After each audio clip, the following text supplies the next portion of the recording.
ಈಗಿನ ಕಾಲದಲ್ಲಿ ಹೆಂಗಾಗಿದೆ, ಏನು ಕೆಮಿಕಲ್ ಬಳಸ್ತೀರಾ, ಫರ್ಟಿಲೈಸರ್ ಬಳಸ್ತೀರಾ, ಬೆಳೆನೆ ಬರೋದಿಲ್ಲ ಅನ್ನೋ ಒಂದು ಅಜ್ಞಾನಕ್ಕೆ ಬಂದ್ಬಿಟ್ಟಿದ್ದಾರೆ. ಅದು ತುಂಬಾ ರಾಂಗ್. ಯಾಕಂದ್ರೆ ನಾನು ಪ್ರಾಕ್ಟಿಕಲ್ ಆಗಿ ಮಾಡಿ ನೋಡಿದೀನಿ.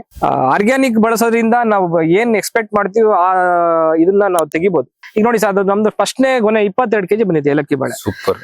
ಪಚ್ಚಬಾಳೆ ಬಂದು 35 kg 40 kg ಬಂದಿತ್ತು. ಸೊ ನಾವು ಕಮರ್ಷಿಯಲ್ ಮಾಡ್ಲಿಲ್ಲ, ಇದು ಮಾಡ್ತೀವಿ ಅಂದ್ರೂ ಕೂಡ ಚೆನ್ನಾಗೇ ಬಂದಿದೆ. ಸೊ ರೈತರುಗಳು ಕೂಡ ಆರ್ಗ್ಯಾನಿಕ್ ಆಗಿ ಮಾಡಿ ಸುಮ್ನೆ ಅನವಶ್ಯಕ ದುಡ್ಡುಗಳು ಖರ್ಚು ಮಾಡ್ಕೊಂಡು ಸಾಲ ಮಾಡ್ಕೊಂಡು ಸಮಸ್ಯೆ ಸಿಲ್ಕೋ ಬದಲು ಆರ್ಗ್ಯಾನಿಕ್ ಆಗಿ ಮಾಡ್ಬೋದು ಸರ್. ಹಾಗಾಗಿ ನಿಮ್ದಂತ ಒಳ್ಳೊಳ್ಳೆ ಕಂಪ್ನಿಗಳು ಈಗ ಬರ್ತಾ ಇದೆ, ಅದು ಒಂದು ಶ್ಲಾಘನೀಯ.